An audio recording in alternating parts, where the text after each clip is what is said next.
Welcome to another edition of AttackosTheGeeks.com Superhero Gaming. This is episode 4. We're back in the world in the universe of DC, and today we're going to be talking about Batman Vengeance, which was released in 2001 for your PlayStation 2, Xbox, GameCube, and PC. And Batman Vengeance marks a significant attempt to bring the world of the Dark Knight into the realm of 3D gaming. It was developed by Ubisoft Montreal. The game aimed to bridge the gap between interactive entertainment, the stylistic essence of Batman the animated series, and we're going to do a deep dive and talk about the gameplay mechanics, graphics, voice acting performances as well. So let's get it started and talk a little bit about the story of Batman Vengeance. Batman Vengeance weaves a tale that feels like an extended episode of Batman the animated series, and trust me, that's a good thing.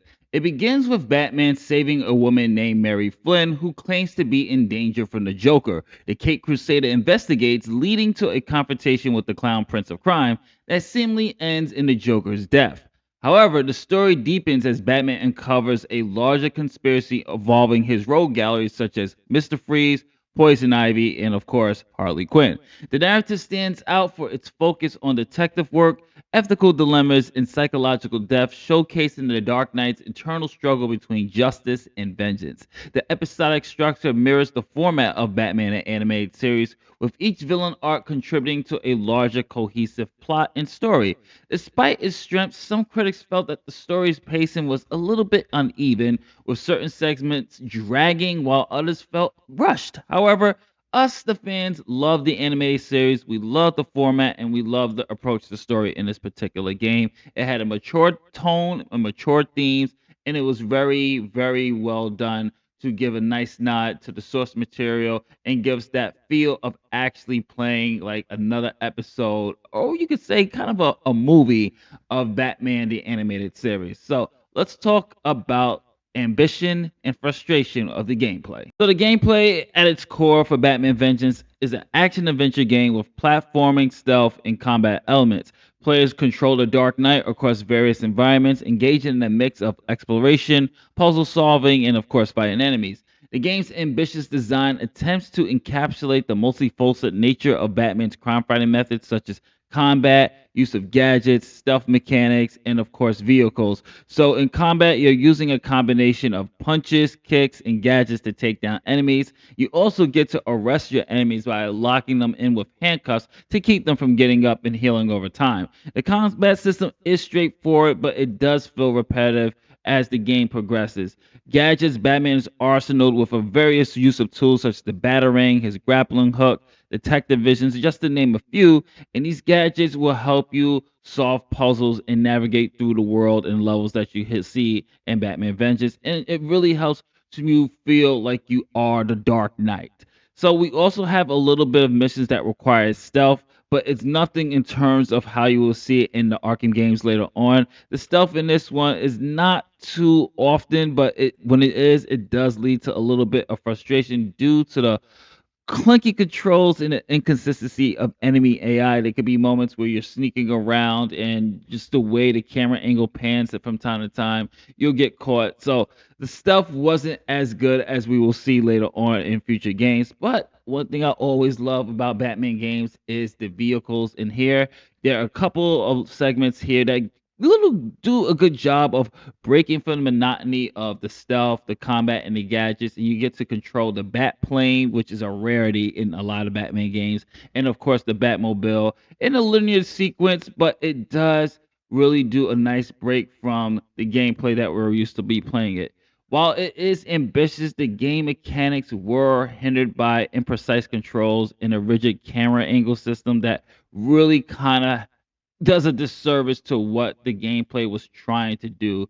And the platformer sections in particular were a little bit difficult at times, and that's due to the camera angle. Sometimes you have to literally press the R1 button to or press another button to get Batman to look so you can get a perspective of Batman behind the camera so you can actually do a couple of jumps. But the camera angle, I would say, was probably the biggest enemy of this particular game.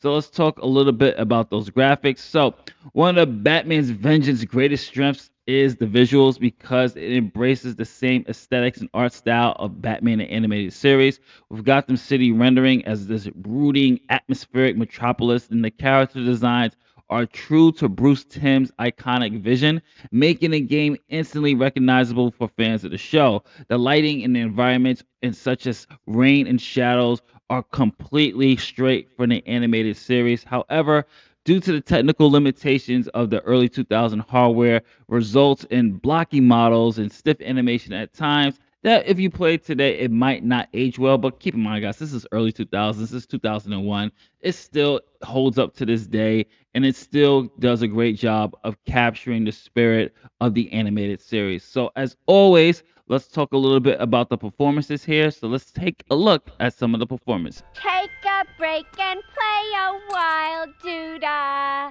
doo-dah. Guarantee I'll make you smile, oh, the doo-dah day. Not now, Pooh. My audience who waits. After that, we're home free. Our friend in tights takes the bait, takes a dive, and then we string him up and drop him in the trig. Any questions?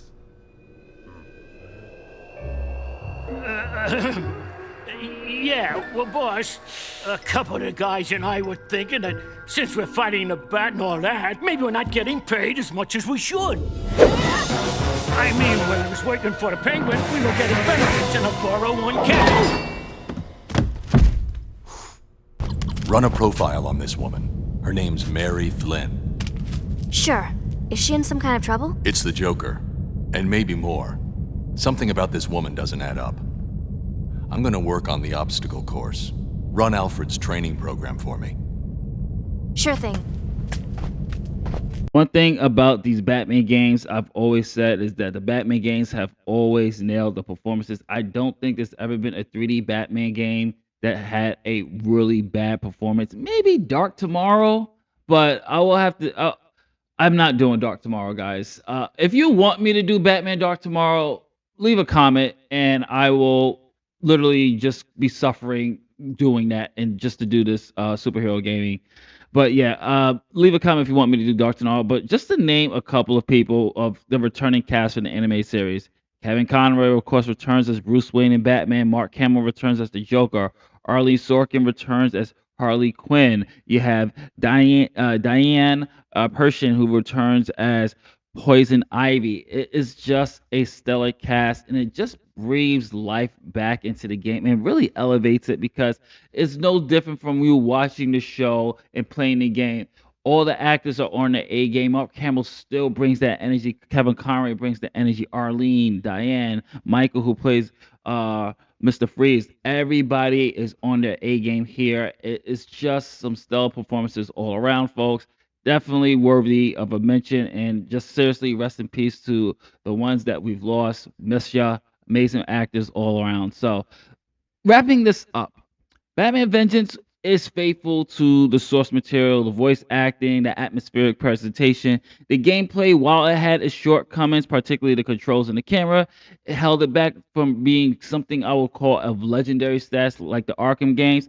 It's still a great game. It truly is still a great game. It had a mixed reception when it came out, but folks, if you go back and you play it and you check it out, it's one of those early time capsules of the early 2000s, and it offers a unique glimpse on how developers sought to adapt the Batman the animated series for a new medium. While its gameplay did feel dated, the game's dedication to its source material, the compelling voice performances, and just the visuals alone just scream Dark Knight, just screams Batman TAS.